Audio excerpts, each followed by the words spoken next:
विधानसभा में कानूनी सलाहकार के रूप में किसे नियुक्त किया गया था? तो BN राव को कानूनी सलाहकार के रूप में नियुक्त किया गया था।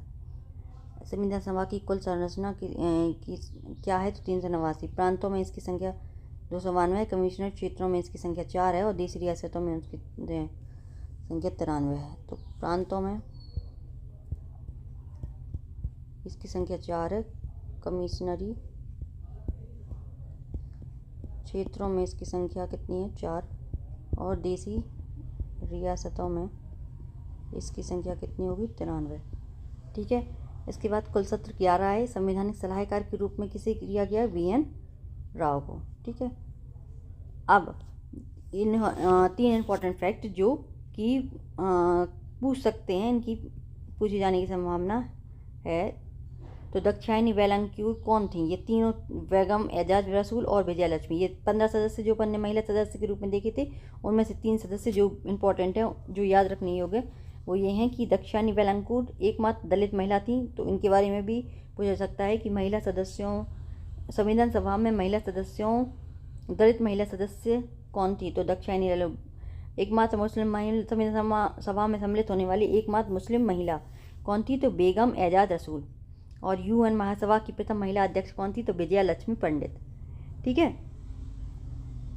इसमें अपन प्रथम बैठक के रूप में देखते हैं तो 9 दिसंबर 1946 में प्रथम बैठक हुई थी, जिसमें डॉक्टर सज्जनानंद सिन्हा को अस्थायी अध्यक्ष के रूप में चुना गया था। फिर उसके बाद स्थायी अध्यक्ष के रूप में डॉक्टर राजेंद्र प्रसाद को स्थायी अध्यक्ष के रूप में चुना गया था, जो किस डेट को हुई? तो 11 दिसंबर 1946 को। ठीक है। 11 दिसंबर 1946 को दूसरी बैठक हुई थी। फिर 13 दिसंबर 1946 को उद्देश्य प्रस्ताव लाया गया था। ठीक है।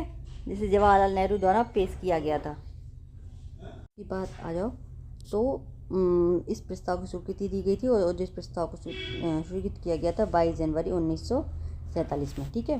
कि दिसंबर के बाद एक साल दूसरी साल स्टार्ट हो जाएगा तो 1947।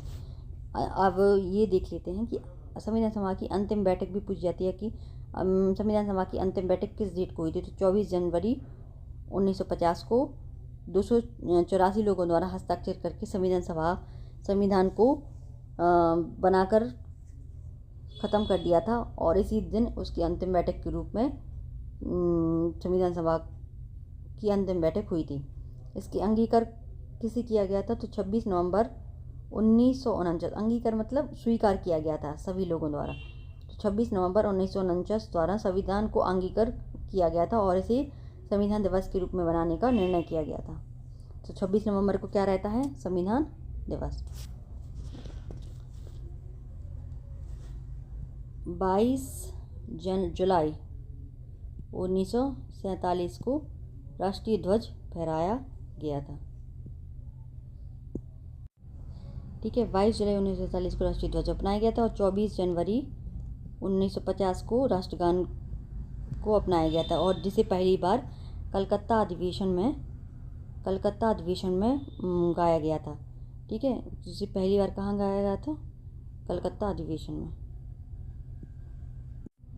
और वंदे मातरम को बंकिम चंद्र चट्टोपाध्याय द्वारा कलकत्ता अधिवेशन में 65 सेकंड में गाया गया था। तो अपन ये भी याद रख सकते हैं अपनी नॉलेज के लिए कि 52 सेकंड में अपन को राष्ट्रीय गान गाना होता है और 65 सेकंड में अपन को वंदे मातरम गाना गाया जाता है। ठीक है। संघ शक्ति समिति के अध्यक्ष कौन है? नेहरू। संघीय संविधान समिति के अध्यक्ष कौन है? नेहरू। और प्रांतीय संविधान समिति के अध्यक्ष कौन है? पटेल। और प्रारूप समिति के अध्यक्ष कौन है? भीमराव अम्बेडकर। इसके साथ ही मौलिक अधिकार व अल्पसंख्यक संबंधी परामर्श समिति, जिन्हें जो हम 4 भागों में पढ़ते हैं, उन्हें देखो तो मौलिक अधिकार उप समिति के अध्यक्ष कौन है? JP कृपलानी। अल्पसंख्यक उप समिति के अध्यक्ष कौन है? SC मुखर्जी। प्रक्रिया नियम समिति के अध्यक्ष कौन है? राजेंद्र प्रसाद। राज्यों के लिए समिति कौन है? नेहरू। और संचालन समिति के अध्यक्ष हैं राजेंद्र प्रसाद।